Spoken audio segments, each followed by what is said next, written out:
the true pagan origin of hell, the Greek myth of eternal fire. Rome imported to terrify millions. When you think of hell, what comes to mind? Flames that never die, eternal screaming, souls writhing in agony for all time. The vast majority of Christians today believe these terrifying images come directly from the Bible, handed down by God Himself as divine revelation. But what if I told you that everything you think you know about hell actually comes from ancient Greek mythology? What if the entire concept of eternal fiery torment was imported into Christianity from pagan sources that predate Jesus by centuries? Today, we're going to uncover one of the most shocking cover-ups in religious history. We're going to trace the true origins of hell back to its pagan roots, and what you discover will completely change how you understand both Christianity and the ancient world. Because the story you're about to hear isn't just about religious doctrine. It's about how empires use fear to control millions of people, how myths become accepted as divine truth, and how the most terrifying concept in Western civilization was actually borrowed from the Greeks and perfected by the Romans. Before we dive in, let me be clear about what we're dealing with here. This isn't some fringe conspiracy theory or anti-religious propaganda. This is documented historical fact that scholars have known for decades but rarely discuss publicly. The evidence is overwhelming, and by the end of this series, you'll understand exactly how and why the Christian concept of hell was constructed from pagan mythology. So buckle up, because we're about to journey back over 2,000 years to ancient Greece, where the first concepts of eternal punishment were born in the dark imagination of pagan poets and philosophers. Then we'll follow this terrifying mythology as it traveled through the Roman Empire, got mixed with Jewish concepts, and eventually became the foundation of Christian doctrine that has terrified believers for nearly 2 millennia. Let's start at the very beginning, in the shadowy realm of ancient Greek cosmology, where something called Tartarus first emerged from the primordial chaos. Picture this. It's the 8th century before Christ, and a Greek poet named Hesiod is crafting what will become one of the most influential mythological texts in Western civilization. In his work called the Theogony, Hesiod describes the very origins of the universe itself. First came chaos, the void of nothingness. Then emerged Gaia, the earth. Next came Eros, representing love and attraction. And alongside these fundamental forces came something else, something dark and terrifying that would echo through the centuries and eventually shape how billions of people understand the afterlife. That something was Tartarus. Now here's what's absolutely crucial to understand. Tartarus wasn't just a place in Greek mythology. It was both a primordial deity and a location, one of the first entities to come into existence alongside the very foundations of reality itself. Hesiod describes it as a vast chasm, dismal and dank, a place of decay that even the gods feared. It was the lowermost region of the universe, a separate entity that existed below even Hades, the more commonly known Greek underworld. But here's where it gets really interesting. Tartarus wasn't originally designed for punishing dead humans. In its earliest conception, it was a prison for beings who posed a threat to the gods of Olympus. The Titans, who rebelled against Zeus, were locked away there. Dangerous monsters that could challenge divine authority were banished to its depths. It was essentially a cosmic maximum security prison for supernatural criminals. The physical description Hesiod provides is absolutely chilling. He tells us that Tartarus is surrounded by a bronze fence, from which night itself ripples outward. Imagine that for a moment, a place so dark and terrible that darkness emanates from it like water from a spring. This isn't just absence of light. This is the source of all darkness, the wellspring of shadow and fear. Now you might be wondering why this matters for understanding Christian hell. After all, this is just ancient Greek mythology, right? Well, hold on to that thought, because what happens next is where things get really disturbing. As Greek civilization developed and their philosophers began thinking more deeply about morality, justice, and the afterlife, Tartarus underwent a dramatic transformation. It evolved from being just a prison for supernatural beings into something far more sinister, a place of eternal punishment for human souls who had committed unforgivable crimes against the gods. This is where we encounter some of the most famous punishment myths in all of Western literature, stories that will sound remarkably familiar to anyone who's heard Christian descriptions of hell. Take Sisyphus, for example. This clever king thought he could outsmart the gods themselves. He cheated death, tricked Zeus, and believed his cunning surpassed that of the divine rulers of the universe. His punishment: Zeus condemned him to push a massive boulder up a steep mountain slope for all eternity. Every time Sisyphus nearly reached the summit, the boulder would slip from his grasp and roll back to the bottom, forcing him to begin again. This wasn't just physical torture. It was psychological torment designed to break his spirit through endless futility and frustration. The Greeks understood something that would later become central to Christian concepts of hell. The most effective punishment isn't just pain, but hopeless, eternal repetition of that pain. Then there's Tantalus, whose story is even more horrific. This king committed the ultimate act of sacrilege by cooking his own son Pelops and serving him as food to the gods, testing whether they truly knew everything. The gods immediately sensed what had happened, except for Demeter, who was distracted by grief over her missing daughter Persephone and accidentally ate part of the stew. Tantalus's punishment perfectly matched his crime. He was imprisoned in Tartarus and condemned to eternal hunger and thirst. He stood in a pool of water that would recede whenever he tried to drink, beneath fruit trees whose branches would lift away whenever he reached for food. Like Sisyphus, his torment wasn't just physical, but psychological. He could see relief from his suffering, but it remained forever just out of reach. These aren't random punishment stories. They're sophisticated theological concepts about the nature of divine justice, moral accountability, and eternal consequences for earthly actions. The Greeks were developing a systematic understanding of how cosmic justice operates, and at the center of that system was the terrifying concept of punishment that never ends. But here's what makes this absolutely crucial for understanding Christian hell. These Greek concepts of eternal punishment were being developed and refined centuries before Jesus was even born. By the time Plato was writing in the 4th century before Christ, Greek philosophers had already created detailed theological frameworks about eternal torment that would later be absorbed wholesale into Christian doctrine. Plato took these mythological punishment stories and turned them into sophisticated philosophical arguments about justice, morality, and the afterlife. In his dialogue called Gorgias, he describes how souls are judged after death by 3 divine judges: Rhadamanthus, Aeacus, and Minos. These judges examine each soul and determine whether they deserve reward or punishment based on their earthly actions. The souls deemed unjust or impious are sent to Tartarus for eternal damnation. But Plato goes further than the earlier myths. He creates categories of punishment based on the severity and curability of the crimes committed. Some souls, he argues, committed crimes that were essentially curable through punishment and could eventually be released from Tartarus if they showed proper repentance and were forgiven by their victims. But others, particularly tyrants who used their power to commit massive crimes, were deemed incurable. These souls would remain in Tartarus forever, serving as examples to warn other souls about the consequences of extreme wickedness. Plato specifically mentions that many of the worst inhabitants of Tartarus were rulers whose might gave them the opportunity to commit huge injustices.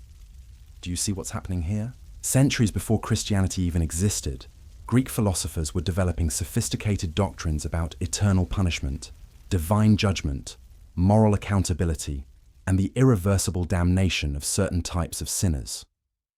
They were creating theological systems that would later become virtually indistinguishable from Christian teachings about hell. But the Greeks weren't finished. As their civilization continued to develop, these concepts of eternal punishment became even more elaborate and detailed. Later, Greek writers and philosophers would add new layers of torment, new categories of punishment, and new theological justifications for why eternal suffering was not only acceptable, but necessary for cosmic justice. The stage was being set for something unprecedented in human history. These Greek concepts of eternal punishment were about to encounter another civilization that would take them, refine them, and spread them across the known world with unprecedented efficiency and brutality. That civilization was Rome. And what the Romans did with Greek mythology about eternal punishment would change the course of human history forever.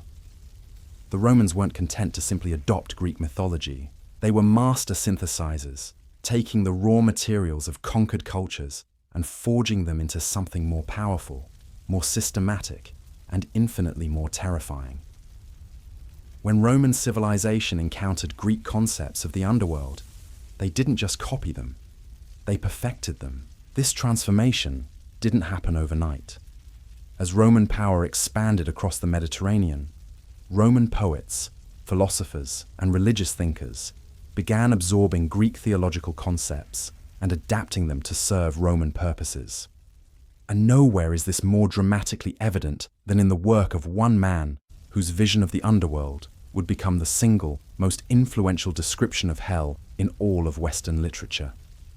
His name was Virgil, and his epic poem, the Aeneid, would provide the blueprint for how millions of people would understand eternal punishment for the next 2,000 years.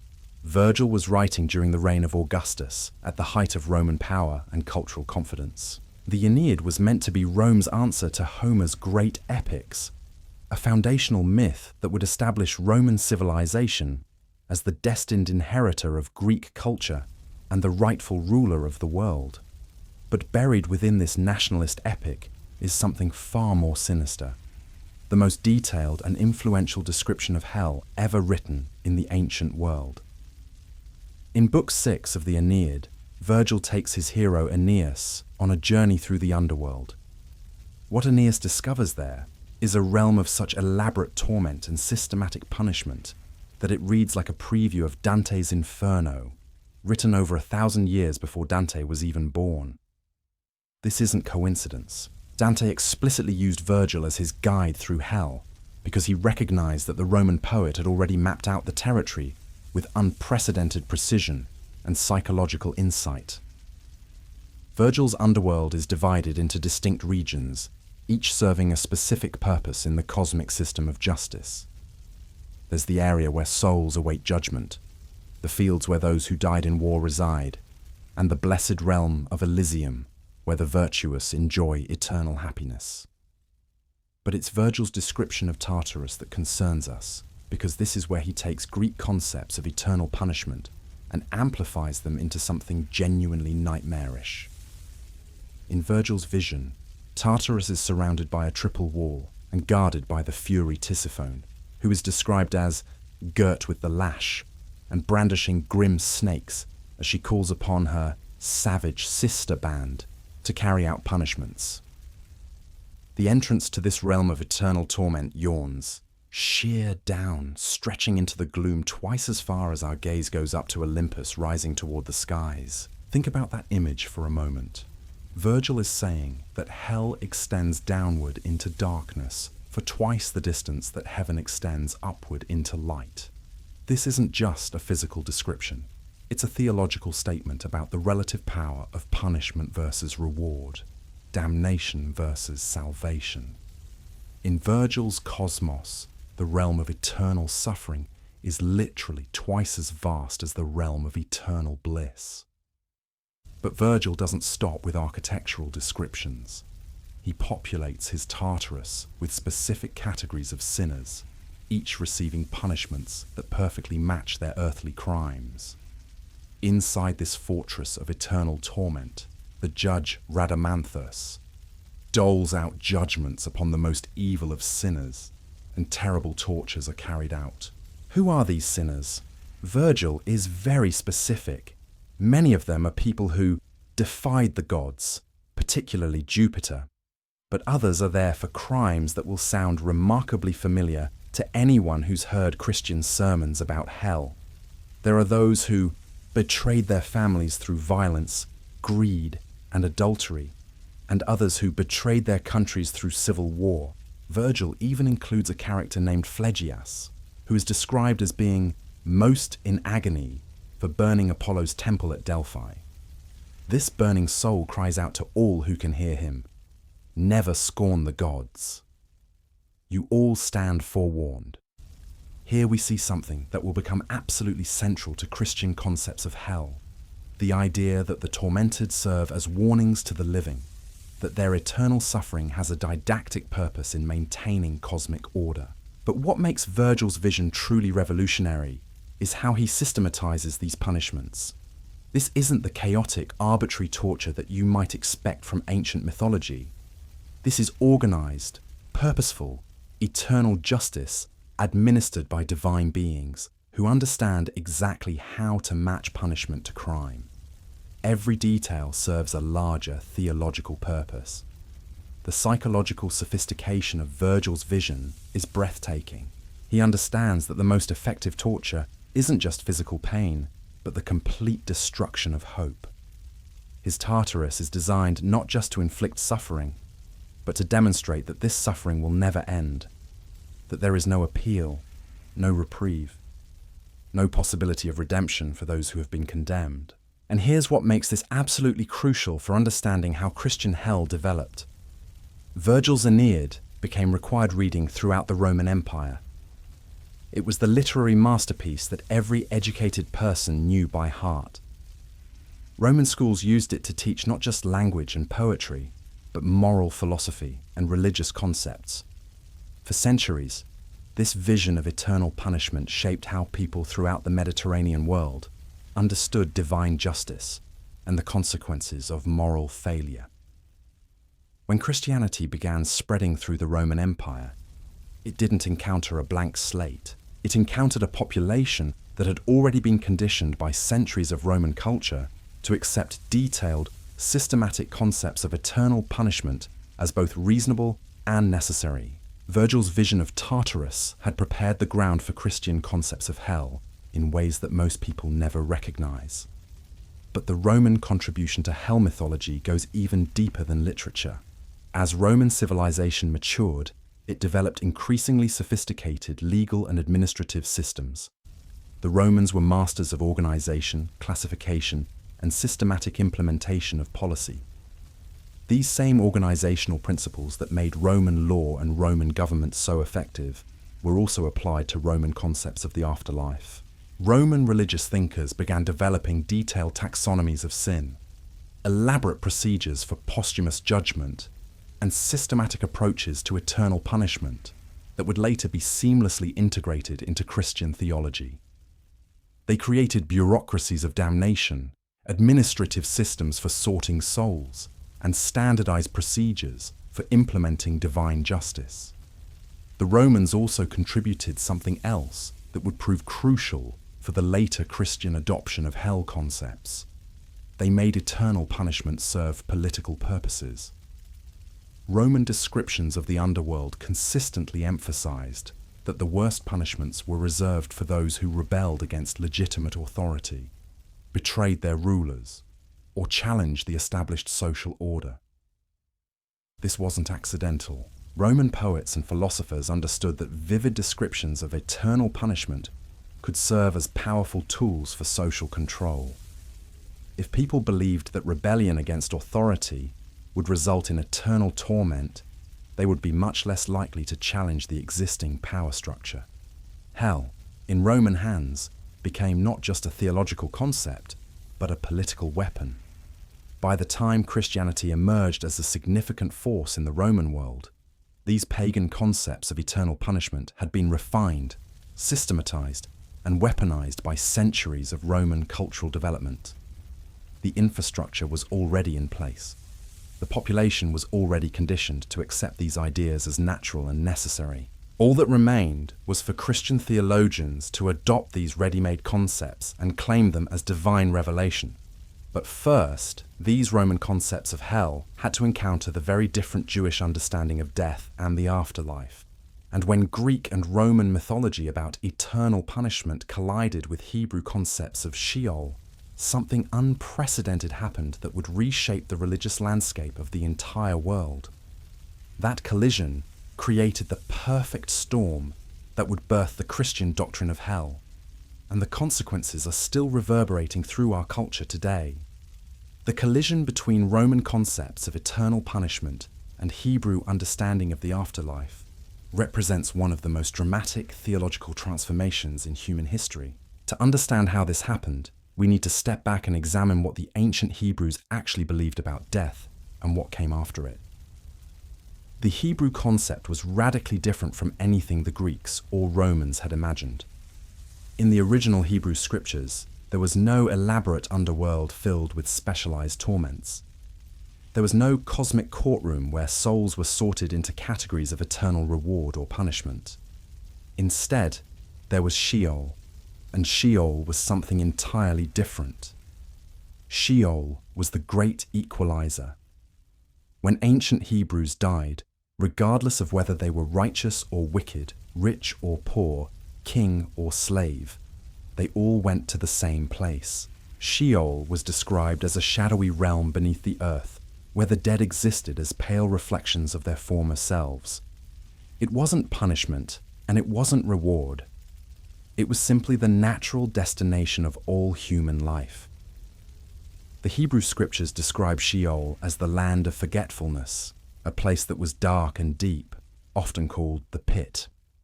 Most importantly, it was portrayed as being cut off from God's presence and from the world of the living. The dead in Sheol didn't suffer eternal torments, but they also didn't enjoy eternal bliss. They simply existed in a state of diminished being, sleeping together in the dust regardless of how they had lived their earthly lives. This Hebrew understanding of death was based on a fundamentally different view of human nature than what the Greeks and Romans believed. The ancient Hebrews didn't think humans possessed immortal souls that could survive death intact. Instead, they believed humans were made from dust of the earth and would return to that dust when they died. The Hebrew word nephesh, traditionally translated as soul, actually meant living creature and was used to describe all breathing beings, not just humans. In this Hebrew worldview, death was final. There was no journey through an elaborate underworld, no trial before divine judges, and no eternal consequences based on moral behavior during life. When you died, you went to Sheol, and that was the end of your story. Your deeds might be remembered by the living, and your descendants might be blessed or cursed based on your actions, but you personally faced no posthumous punishment or reward. This creates a fascinating historical puzzle. How did a religious tradition that originally had no concept of eternal punishment end up becoming the source of the most terrifying descriptions of hell in all of human literature? The answer lies in one of the most consequential translation projects in ancient history. Around 200 years before Christ, Jewish scholars in Alexandria, Egypt, undertook the monumental task of translating the Hebrew scriptures into Greek. This translation, known as the Septuagint, was necessary because many Jews living throughout the Greek-speaking world could no longer read Hebrew fluently. They needed their sacred texts in the language of commerce, education, and daily life. But translation is never just a matter of swapping words from one language to another. Every translation involves interpretation, cultural adaptation, and inevitably some degree of transformation. And when these Jewish translators encountered the Hebrew word Sheol, they faced a crucial decision that would alter the course of religious history. The translators chose to render Sheol as Hades, the Greek word for the underworld. On the surface, this might seem like a reasonable choice. Both Sheol and Hades were underground realms where the dead resided. Both were portrayed as shadowy places separated from the world of the living. The parallels were obvious. But here's the problem. By the time these Jewish translators were working, Hades in Greek culture had already been transformed by centuries of mythological development. It wasn't just a neutral destination for the dead, It had become part of an elaborate system of posthumous judgment and punishment. When educated Greek speakers heard the word Hades, they didn't think of the simple, equalitarian Hebrew Sheol. They thought of Tartarus, of eternal torments, of souls being sorted and punished based on their earthly deeds. This translation choice created a conceptual bridge between Hebrew and Greek thought that had never existed before. Suddenly, Jewish concepts about the afterlife were being expressed using Greek vocabulary that carried centuries of pagan mythology about eternal punishment. The Hebrew understanding of death was being filtered through Greek assumptions about divine justice and cosmic retribution. The consequences of this translation decision though were amplified when New Testament was written entirely in Greek. The authors of the Christian scriptures inherited this Greek vocabulary and all the mythological associations that came with it. When they wrote about the afterlife, they weren't working from the original Hebrew concepts of Sheol as a neutral destination for all the dead. They were working from the Greek-influenced version that had already been contaminated with pagan ideas about eternal punishment. But the transformation didn't stop there. As Christianity spread throughout the Roman Empire, these Greek-influenced concepts encountered the full weight of Roman systematic thinking about the underworld. Roman poets, philosophers, and religious thinkers had spent centuries refining and elaborating Greek mythology about eternal punishment. They had created detailed taxonomies of sin, elaborate descriptions of torture, and sophisticated theological justifications for why eternal suffering was both necessary and just. Christian theologians didn't have to invent concepts of hell from scratch. They found a ready-made system waiting for them, complete with architectural details, administrative procedures, and moral frameworks. All they had to do was adopt these existing pagan concepts and reframe them as Christian doctrine. This process of adoption and adaptation wasn't immediate or uniform. Early Christian communities held widely varying beliefs about the afterlife, and many of the most influential early Christian thinkers rejected the idea of eternal punishment entirely. Some believed in universal salvation, arguing that God's love would eventually redeem all souls. Others believed in conditional immortality, teaching that the wicked would simply be destroyed rather than tortured forever. But these alternative views faced a powerful opponent: the institutional needs of an emerging religious hierarchy. Church leaders quickly discovered that vivid descriptions of eternal punishment were incredibly effective tools for maintaining discipline, encouraging donations, and discouraging dissent. The threat of hell gave religious authorities unprecedented power over their followers' behavior, beliefs, and resources. The political utility of hell concepts became even more apparent when Christianity gained imperial support under Constantine in the 4th century. Suddenly, Christian theology needed to serve not just spiritual purposes, but also the administrative needs of a vast empire. The Roman genius for organization and social control found perfect expression in Christian doctrines of eternal punishment that could keep populations obedient and submissive. This is where we encounter one of the most influential figures in all of Christian history, Augustine of Hippo.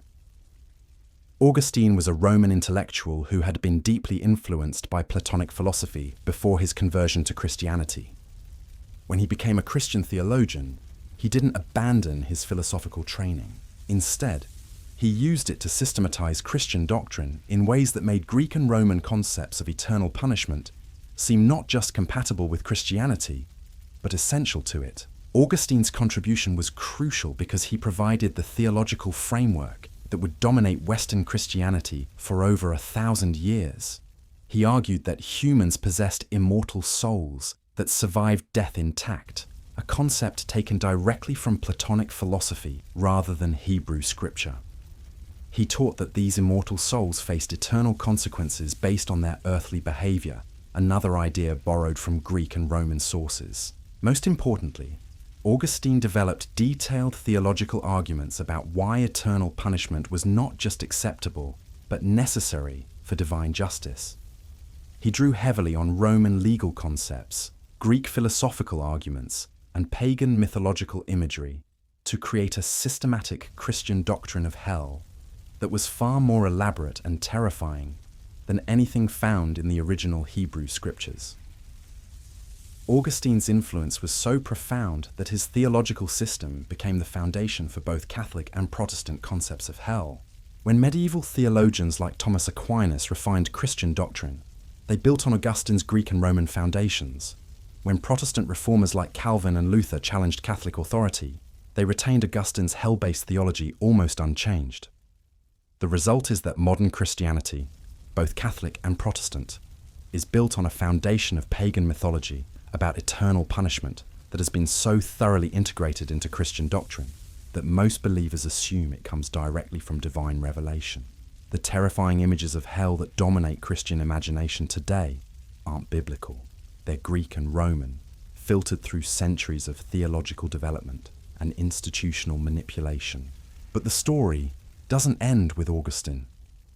The concepts of hell that he systematized would continue to evolve, becoming even more elaborate and terrifying as they passed through medieval Christianity, pagan seeds, and into the modern world. The pea, planted by Greek mythology and cultivated by Roman systematization, would eventually bloom into something that surpassed even their original creators' darkest imaginings. The transformation wasn't finished yet. In fact, the most dramatic developments in hell mythology were still to come, as medieval Christianity would take these ancient pagan concepts and amplify them into cosmic horror stories that would terrify believers for centuries and continue to shape religious imagination today. We're about to see how a handful of ancient Greek myths about divine punishment became the psychological foundation for controlling the behavior, beliefs, and resources of billions of people across 2 millennia of human history. The medieval period represents the absolute pinnacle of hell's transformation from ancient Greek myth into systematic Christian terror. What happened during these centuries wasn't just theological development. It was the weaponization of human fear on a scale, industrial, using concepts borrowed wholesale from pagan sources and refined into instruments of unprecedented psychological control. To understand how this happened, we need to examine the medieval mind and the social conditions that made such elaborate hell doctrines not just possible, but inevitable. Medieval Europe was a world of constant uncertainty, where death lurked around every corner through plague, warfare, starvation, and countless other threats. Life was precarious, knowledge was scarce, and most people lived in states of perpetual anxiety about forces beyond their understanding or control. Into this landscape of fear and uncertainty, the medieval church introduced concepts of eternal punishment that made earthly suffering seem trivial by comparison. But these weren't original Christian concepts. They were Greek and Roman ideas about cosmic justice, divine judgment, and eternal consequences that had been marinating in Christian theology for centuries, waiting for the right moment to explode into full cultural dominance. The breakthrough came through a series of influential medieval writers who took Augustine's systematic theology and transformed it into vivid, terrifying literature that captured the popular imagination. These weren't abstract theological treatises meant for scholarly debate. These were graphic, detailed descriptions of eternal torment designed to penetrate the consciousness of ordinary believers and reshape their understanding of reality itself. The most influential of these medieval hell visionaries was an Irish monk named Tyndale, whose 12th century Vision of Tyndale provided one of the most detailed and horrifying descriptions of hell ever written. Tyndale's vision wasn't presented as fiction or allegory. It was offered as a literal account of what awaited sinners after death, complete with precise geographical details, specific punishments for different categories of sin, and elaborate bureaucratic procedures for processing the damned. In Tyndale's hell, different types of sinners were subjected to punishments that perfectly matched their earthly crimes, but amplified to cosmic proportions. Murderers were eternally murdered by demons. Thieves had their stolen goods transformed into instruments of torture that would be used against them forever. Adulterers were forced to embrace red-hot iron statues that burned them perpetually but never consumed them. But Tyndale went far beyond simple punishment descriptions. He created detailed taxonomies of damnation, with different regions of hell reserved for different categories of sinners. There were specialized torture chambers for proud priests, greedy merchants, violent knights, and unchaste nuns. Each group received punishments specifically calibrated to their particular forms of earthly failure. The psychological sophistication of these medieval hell visions is breathtaking. The authors understood intuitively what modern psychology has confirmed, that the most effective torture isn't just physical pain, but the complete destruction of hope, combined with the knowledge that suffering will never end. Medieval hell wasn't designed to reform sinners or teach them lessons. It was designed to break them utterly, forever. These literary visions of it remain hell didn't confine to monastic libraries. They spread throughout medieval culture through sermons, popular literature, artistic representations, and oral storytelling. By the 13th century, detailed knowledge of hell's geography and procedures had become common cultural knowledge throughout Christian Europe. But the medieval elaboration of hell concepts reached its absolute peak in the work of Dante Alighieri, whose Divine Comedy represents the most systematic and influential description of eternal punishment ever created. Dante didn't invent his vision of hell from nothing. He built directly on centuries of Greek, Roman, and medieval development, creating what amounts to the definitive synthesis of pagan punishment mythology disguised as Christian revelation. Dante's hell is explicitly modelled on Virgil's Aeneid, which is why Virgil appears as Dante's guide through the underworld. But Dante goes far beyond his Roman predecessor in creating a complete theological system that explains not just what happens to sinners after death, but why these punishments are cosmically necessary and eternally justified. The structure of Dante's hell reveals its pagan origins with startling clarity. Like Virgil's Tartarus, Dante's hell is organized according to classical concepts of justice, with punishments that fit crimes according to principles derived from Greek and Roman moral philosophy.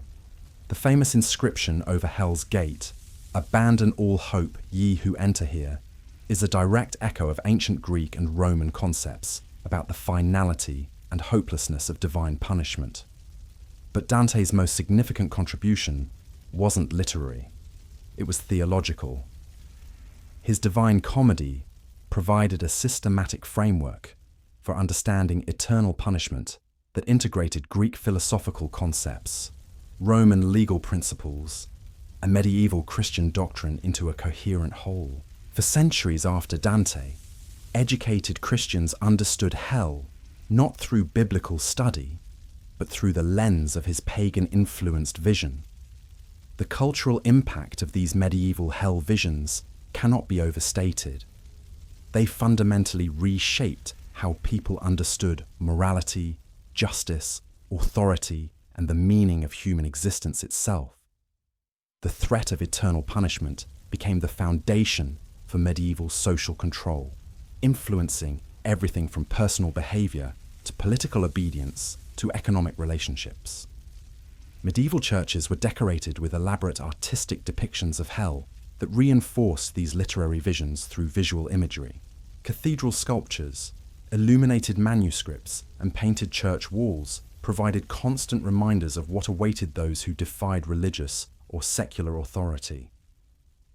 The message was clear: obey, believe, and pay, or face consequences that made earthly suffering seem like paradise by comparison.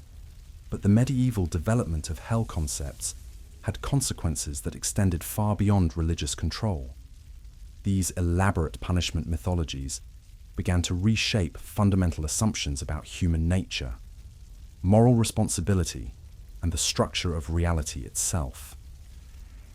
People began to see themselves as inherently corrupt beings deserving of eternal punishment, saved only by the grace of religious institutions that had conveniently positioned themselves as the sole providers of salvation. This psychological transformation was unprecedented in human history. Never before had an entire civilization been convinced that the default destination for human souls was eternal torture, avoidable only through submission to specific religious and political authorities. The Greeks and Romans had believed in punishment for exceptional crimes, but medieval Christianity convinced ordinary people that simply being human was grounds for eternal damnation. The economic implications were staggering. Medieval churches accumulated vast wealth by selling indulgences, prayers for the dead, and other services designed to help people avoid or reduce their time in hell. The fear of eternal punishment became quite literally a goldmine for religious institutions, generating revenues that funded everything from cathedral construction to crusading armies to political manipulation. The political implications were equally significant. Medieval rulers discovered that they could use hell concepts to justify almost any form of oppression or violence. Heretics could be burned alive as a mercy, since earthly fire was nothing compared to what awaited them in hell. Rebellious peasants could be crushed without guilt, since their resistance to divinely appointed authority marked them for damnation anyway. By the end of the medieval period, hell had become far more than a religious doctrine. It had become the psychological foundation of an entire civilization, shaping everything from individual behavior to social structures to political systems. And all of this was built on concepts borrowed from ancient Greek mythology and refined through centuries of Roman systematic thinking. But the story doesn't end with medieval Christianity. These hell concepts, now thoroughly integrated into Christian doctrine and Western culture, were about to encounter new forces that would transform them yet again. The Protestant Reformation, the Scientific Revolution, and the Age of Enlightenment would all grapple with the legacy of these pagan-derived punishment mythologies, sometimes challenging them, sometimes reinforcing them, but never completely escaping their influence. The Reformation period is particularly fascinating because it reveals how deeply embedded these pagan concepts had become in Christian consciousness. When Protestant reformers like Martin Luther and John Calvin challenged Catholic authority, they could have returned to original Hebrew concepts of death and the afterlife. They could have questioned whether the elaborate hell mythologies that had developed over centuries had any basis in actual biblical teaching. Instead, the major Protestant reformers largely retained and even intensified medieval hell doctrines. Luther's writings are filled with graphic descriptions of eternal punishment that draw heavily on medieval sources rather than biblical texts. Calvin's theological system made hell even more central to Christian doctrine by arguing that God had predestined the majority of humanity for eternal damnation before they were even born. This Protestant retention of hell concepts reveals something crucial about how thoroughly these pagan-derived ideas had infiltrated Christian thinking. By the 16th century, concepts of eternal punishment had become so fundamental to Christian identity that challenging them seemed tantamount to abandoning Christianity itself. The reformers could question papal authority, priestly celibacy, and sacramental theology, but they couldn't question hell without undermining what they saw as the very foundation of Christian faith. The result was that Protestant Christianity, despite its claims to biblical authority, remained just as dependent on Greek and Roman punishment mythology as medieval Catholicism had been. The Reformation spread these ancient pagan concepts to new populations and gave them fresh theological legitimacy, ensuring their survival into the modern era. The Scientific Revolution and Enlightenment presented new challenges to hell concepts, but they also created new opportunities for their evolution.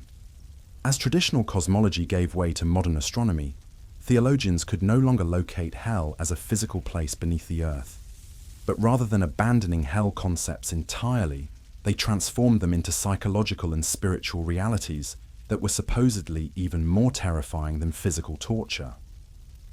Modern psychology actually provided new tools for understanding how hell concepts functioned as instruments of social control. Thinkers like Freud and Jung analyzed the psychological mechanisms through which fear of eternal punishment shaped human behavior, revealing the sophisticated ways in which these ancient myths continue to influence modern consciousness. But perhaps the most significant development in the modern era has been the gradual recognition among scholars of the pagan origins of Christian hell concepts.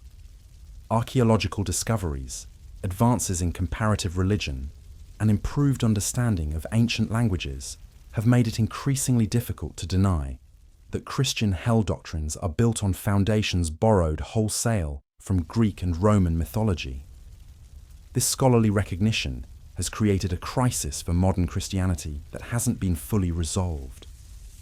How can churches maintain doctrines of eternal punishment when those doctrines are demonstrably derived from pagan sources that predate Christianity by centuries? How can they claim biblical authority for concepts that have no basis in original Hebrew scripture? Different Christian denominations have responded to this crisis in different ways. Some have quietly abandoned hell concepts entirely, focusing instead on God's love and mercy. Others have doubled down on traditional hell doctrines, dismissing scholarly evidence as satanic deception, designed to undermine faith.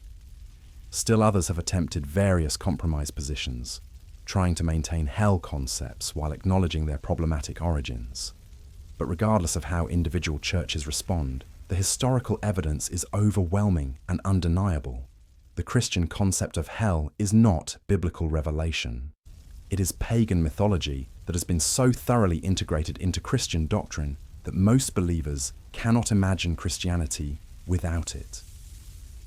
This raises profound questions, not just about Christian theology, but about the nature of religious authority, the reliability of traditional teachings, and the ways in which political and economic interests shape supposedly divine doctrines. If the most terrifying concept in Christian theology is actually borrowed from ancient pagan sources, what does that tell us about other Christian doctrines that are presented as divine revelation? The implications extend far beyond Christianity itself. The hell concepts derived from Greek and Roman sources have influenced Western civilization so profoundly that they continue to shape secular thinking about justice, punishment, moral responsibility, and human nature.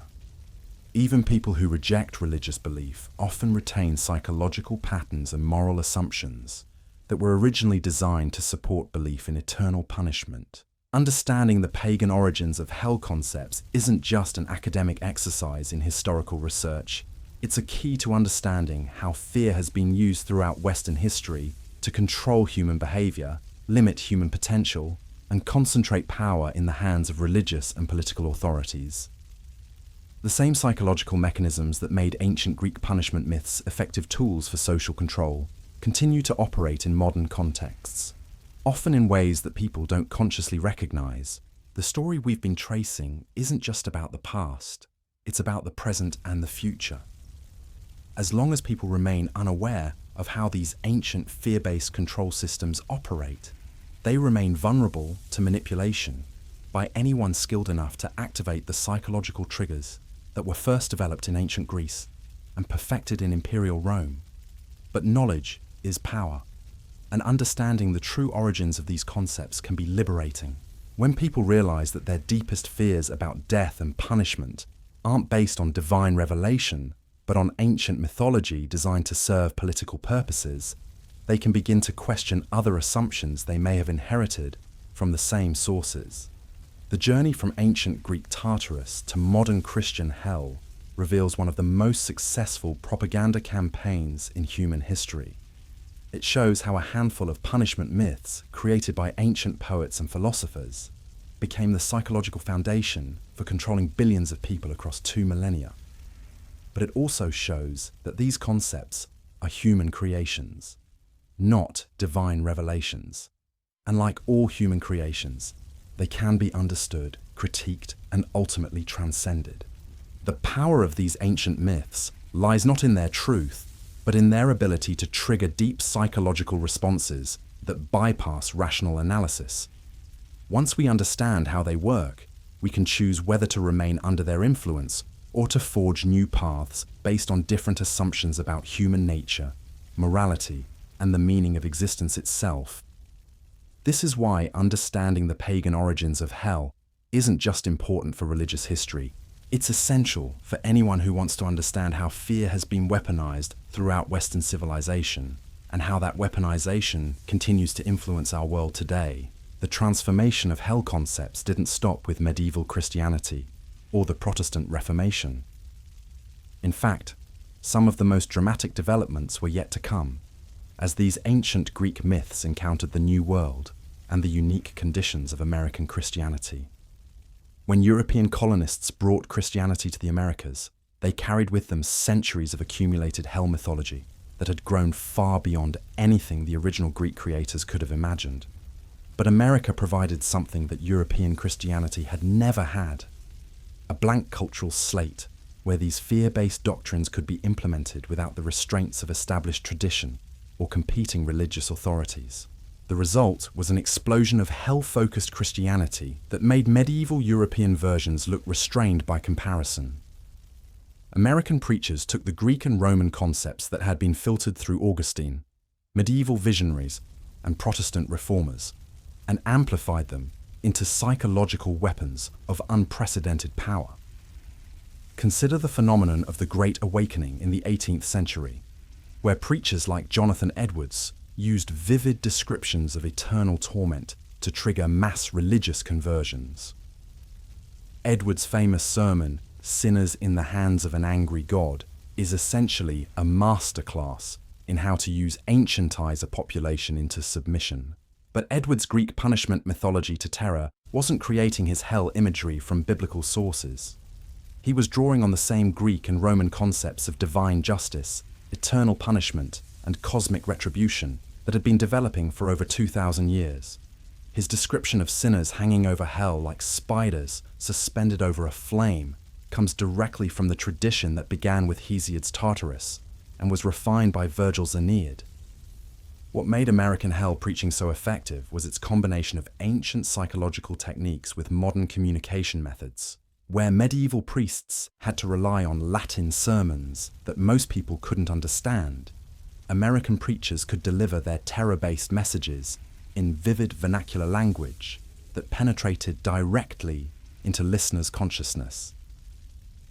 The camp meeting revivals of the frontier period took this even further, creating immersive experiences where entire communities would be subjected to days of intensive fear-based preaching designed to break down psychological resistance and trigger mass conversions. These weren't religious services in any traditional sense. They were sophisticated psychological operations using techniques derived from ancient Greek mystery religions and Roman crowd control methods. The effectiveness of these American hell campaigns can be measured by their lasting cultural impact. American Christianity became more hell-focused than any other Christian tradition in history, producing denominations that made eternal punishment the centerpiece of their entire theological system. The threat of hell became so central to American religious culture that it shaped everything from personal morality to political behavior to social reform movements. But the American development of hell concepts reveals something even more disturbing about their origins and purposes. As these doctrines spread across the American frontier, they consistently served the interests of established power structures while suppressing challenges to existing authority. Enslaved people were told that rebellion against masters would result in eternal punishment there. Workers were warned that organizing for better conditions was a sin that would lead to hell. Women were taught to damnation. That challenging male authority was a path pattern wasn't coincidental. It was the same function that Greek and Roman punishment mythology had always served, maintaining social hierarchies through fear of cosmic consequences. The American implementation just made this function more explicit and systematic than ever before. The 19th century brought new challenges to hell concepts as scientific discoveries began undermining the cosmological assumptions on which they were based. Geology revealed that the Earth was far older than biblical chronology suggested. Astronomy showed that the universe was vastly larger and more complex than ancient models had assumed. Biology began explaining human origins in ways that didn't require divine creation or fall from grace narratives. But rather than abandoning hell concepts in light of these discoveries, American Christianity adapted them in ways that made them even more psychologically powerful. If hell couldn't be located as a physical place beneath the earth, then it became a spiritual reality that was supposedly even more terrifying than physical torture. If the Earth's age couldn't support traditional chronologies, then hell became a timeless dimension where normal temporal categories didn't apply. This spiritual reinterpretation of hell concepts actually made them more effective as tools of psychological control because it made them impossible to disprove through empirical observation. You could excavate the entire planet without finding a physical hell, but you couldn't prove that spiritual hell didn't exist in some dimension beyond material reality. The 20th century brought the most sophisticated psychological analysis of hell concepts that had ever been attempted. Researchers began studying the specific mechanisms through which fear of eternal punishment shaped human behavior, revealing the incredibly detailed ways in which these ancient myths continued to influence modern consciousness. What they discovered was remarkable. The basic psychological techniques that made Greek punishment myths effective were still operating in modern hell-based Christianity, often with enhanced power due to improved understanding of human psychology.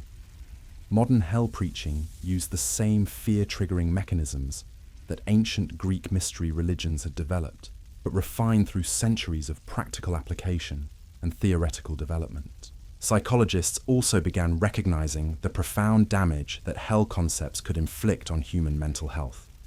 The fear of eternal punishment, they discovered, could create lasting psychological trauma that affected every aspect of others, and reality person's relationship with themselves itself. Children raised with vivid hell imagery often carried deep-seated anxiety, guilt, and self-hatred that persisted long after they abandoned religious belief. But perhaps the most significant 20th century development was the emergence of historical critical biblical scholarship that definitively established the pagan origins of Christian hell concepts. Scholars working with improved access to ancient sources and better understanding of ancient languages could trace the exact pathways through which Greek and Roman punishment mythology had been absorbed into Christian doctrine. These scholarly discoveries created a crisis that many churches are still struggling to address. When academic research demonstrates conclusively that central Christian doctrines are derived from pagan sources rather than biblical revelation, how can those doctrines maintain their authority? When the very concept of eternal punishment can be shown to contradict the original Hebrew understanding of death and the afterlife, what happens to theological systems built around that concept? Different religious communities have responded to this crisis in dramatically different ways. Some progressive denominations have quietly phased out hell concepts entirely, focusing instead on messages of love, acceptance, and social justice. Others have embraced what they call conditional immortality, teaching that the wicked are simply destroyed at death rather than tortured forever. But the most conservative religious communities have doubled down on traditional hell doctrines, often becoming even more explicit about eternal punishment than their predecessors were. This intensification serves several purposes. It maintains the fear-based control mechanisms that these communities depend on. It distinguishes them from more liberal competitors, and it creates a sense of embattled authenticity that appeals to people who feel threatened by modern cultural changes. This conservative intensification of hell concepts has had profound political implications, particularly in American culture, where religious and political authority often overlap. Politicians have learned to use hell-derived imagery and concepts to trigger emotional responses that bypass rational analysis. The same psychological mechanisms that made ancient Greek punishment myths effective tools for social control now operate in modern political campaigns, policy debates, and cultural conflicts. The language of damnation, redemption, and cosmic justice that originated in Greek mythology about Tartarus now shapes how people think about everything from criminal justice to economic policy to international relations. Even secular political movements often adopt moral frameworks and rhetorical strategies that were originally designed to support belief in eternal punishment. Understanding this connection reveals something crucial about the persistence of these ancient concepts.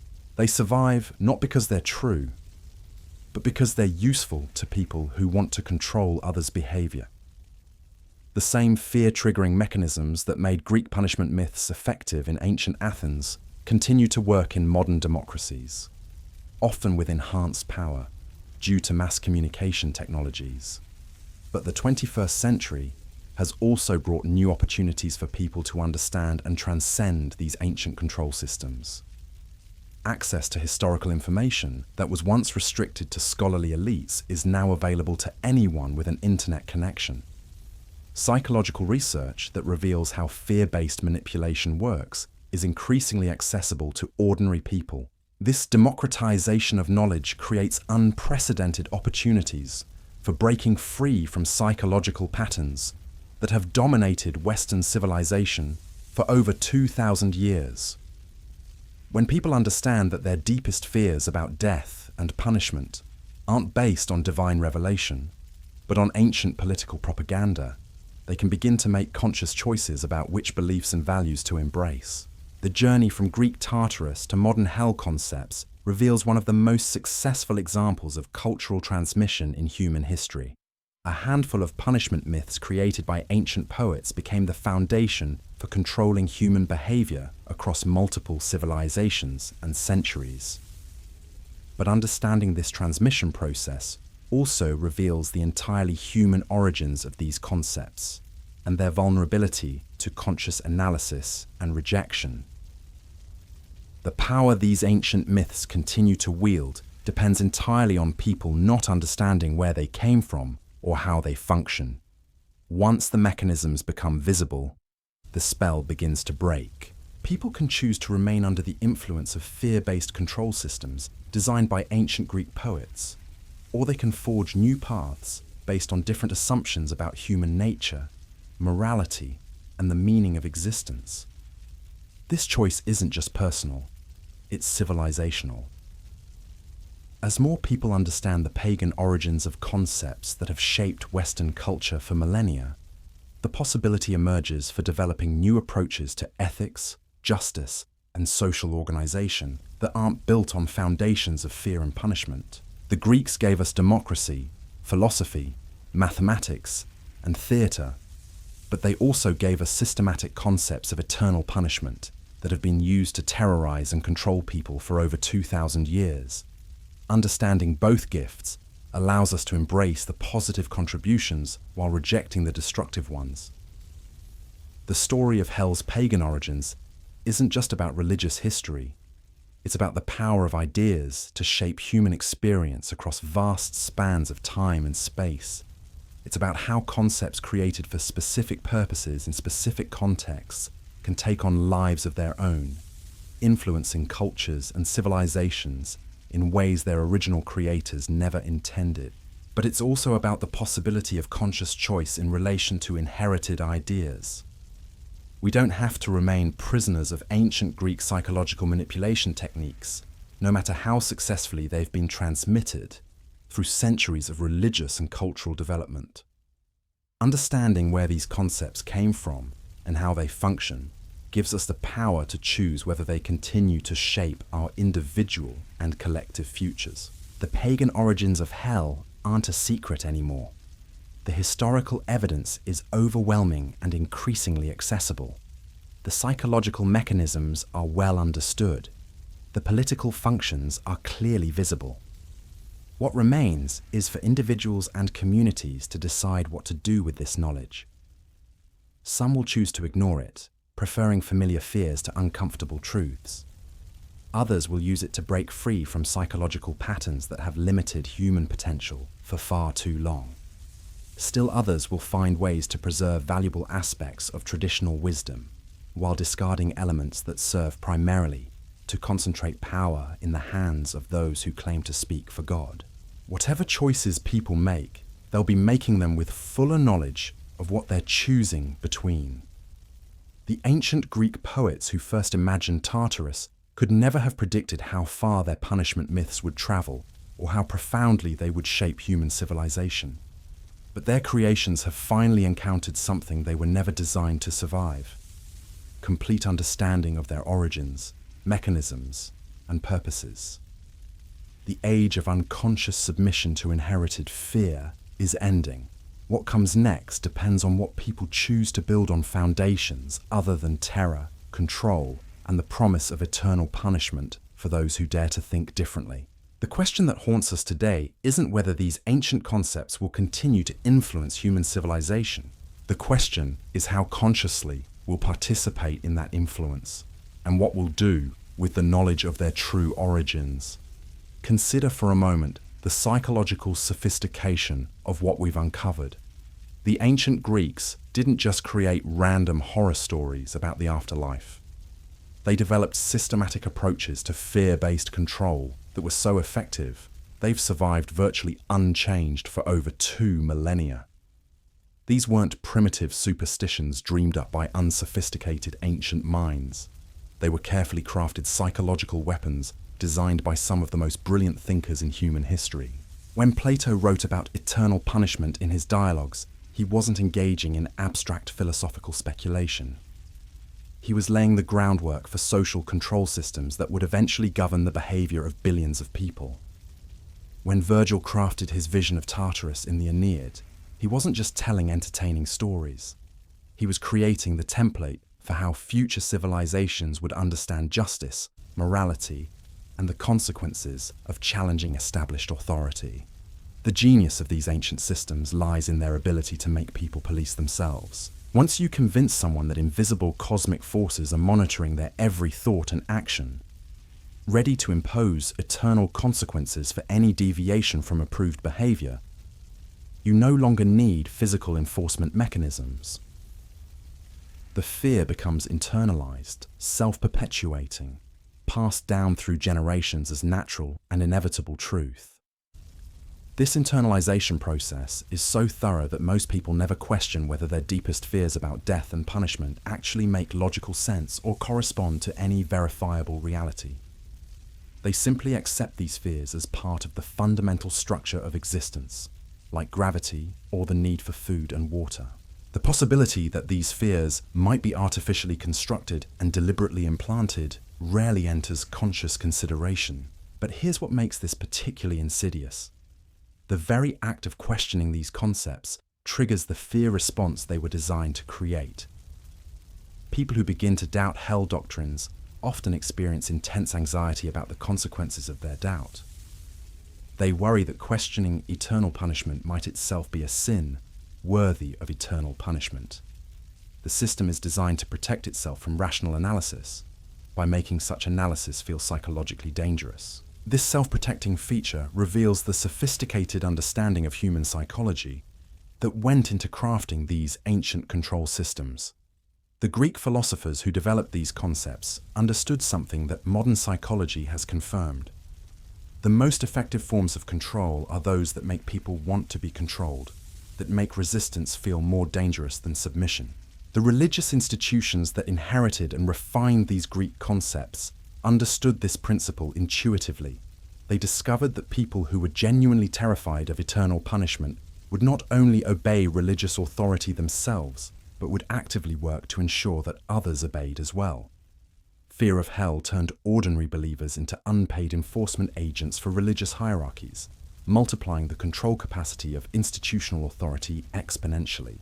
This multiplication effect explains how relatively small religious hierarchies could maintain psychological control over vast populations across centuries, when everyone is afraid of the same invisible threat, and when that threat is supposedly triggered by the same prohibited behaviors and thoughts. Entire societies can be managed through carefully orchestrated campaigns of terror that require minimal direct intervention from authorities. The economic implications of this system are staggering when you really think about them. Consider how much wealth has been transferred from ordinary people to religious institutions based on promises to help them avoid punishments that were originally invented by ancient Greek poets. Consider how many hours of human labor have been devoted to activities designed to appease a cosmic justice system that exists only in the imagination of people who inherited these concepts without understanding their origins. The political implications are equally profound. How many social movements have been suppressed by convincing people that challenging existing power structures would result in eternal damnation? How many potentially beneficial changes to human society have been prevented by fear of consequences that exist only in ancient mythology disguised as divine revelation? But perhaps, most tragically, consider the psychological toll. How many individuals have lived lives constrained by terror of punishments that were never real? How many people have died in fear of torments that existed only in the imagination of ancient poets? How many human relationships have been damaged by concepts of judgment and condemnation that were designed to serve political rather than spiritual purposes? The scope of this deception is almost impossible to comprehend. We're not talking about a few people being misled for a few years. We're talking about entire civilizations being shaped for centuries by concepts that were deliberately constructed to manipulate human behavior. The Greeks gave us the raw materials, the Romans systematized them, medieval Christianity weaponized them, and modern religious institutions continue to deploy them with ever-increasing sophistication. Yet for all their power and persistence, these ancient control systems have a fatal weakness. They depend entirely on ignorance of their own origins and mechanisms. Once people understand where hell concepts actually came from and how they actually function, the psychological grip begins to weaken. Knowledge becomes liberation from fear-based manipulation that has constrained human potential for far too long. This liberation isn't automatic or immediate. The psychological patterns created by centuries of hell-based conditioning run deep in individual consciousness and cultural memory. Breaking free requires more than just intellectual understanding of historical facts. It requires conscious effort to recognize and interrupt the fear responses that have been programmed into human consciousness through generations of religious conditioning. But liberation is possible, and it's happening. All around the world, people are discovering the pagan origins of concepts they were taught to accept as divine truth. They're learning to distinguish between genuine spiritual insight and ancient political propaganda. They're developing new approaches to ethics and meaning that don't depend on fear of invisible punishment systems. This process of liberation has implications that extend far beyond individual religious beliefs. When people stop being controlled by fear of punishments that were invented by ancient Greek poets, they become available for different kinds of relationships with themselves, each other, and the mystery of existence itself. They can make choices based on love rather than terror, wisdom rather than propaganda, authentic insight rather than inherited manipulation. The emergence of this possibility represents a turning point in human history. For the first time since these ancient control systems were established, large numbers of people have access to the knowledge necessary to understand and transcend them. The internet has democratized information that was once restricted to scholarly elites. Psychological research has revealed the specific mechanisms through which fear-based manipulation operates. Historical scholarship has documented the exact pathways through which pagan concepts became Christian doctrine. This convergence of knowledge creates unprecedented opportunities for conscious choice about which ancient inheritances to preserve and which to abandon. We can appreciate the genuine insights of Greek philosophy while rejecting the fear-based control systems they also created. We can honor the wisdom found in religious traditions while recognizing the political agendas that shaped their development. We can embrace spiritual practices that enhance human flourishing while discarding doctrines designed to concentrate power in the hands of institutional authorities. But making these distinctions requires careful attention to the difference between concepts that serve human flourishing and concepts that serve human control. The same traditions that gave us profound insights into the nature of reality also gave us sophisticated techniques for psychological manipulation. Learning to separate the wheat from the chaff requires both historical knowledge and psychological sophistication. This is why understanding the pagan origins of hell isn't just an academic exercise. It's a practical necessity for anyone who wants to participate consciously in their own spiritual and psychological development. As long as people remain unaware of how these ancient fear-based systems operate, they remain vulnerable to manipulation by anyone skilled in activating the psychological triggers that were first developed in ancient Greece.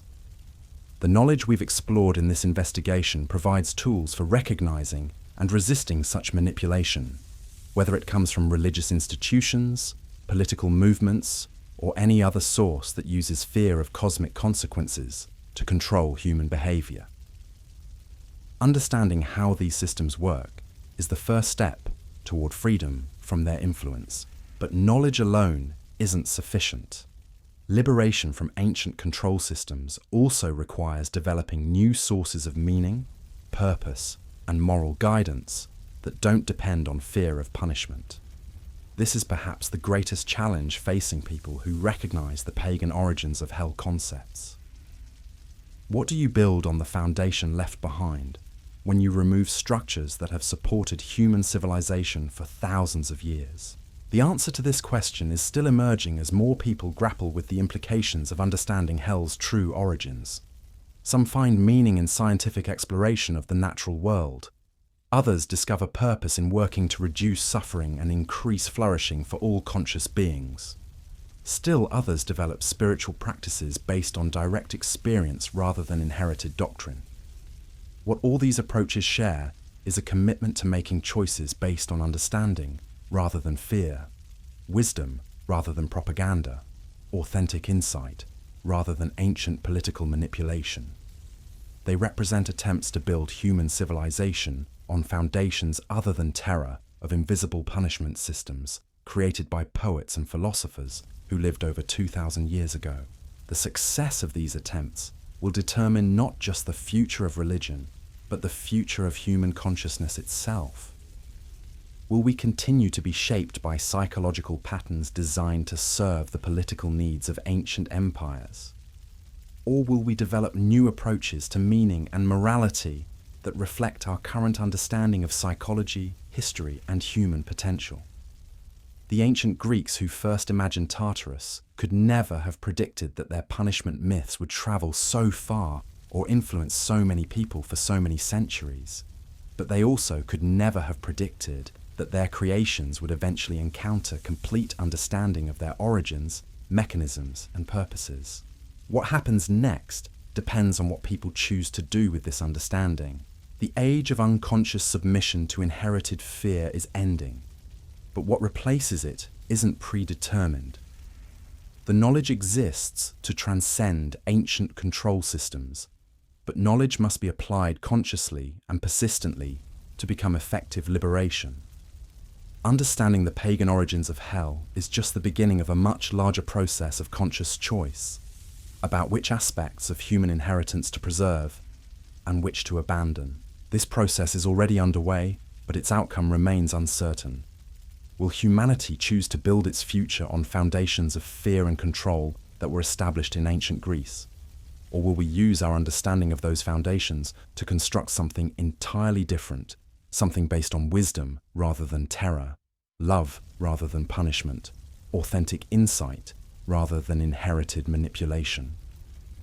The answer to that question will be written by the choices people make as they encounter the truth about hell's pagan origins and decide what to do with that knowledge.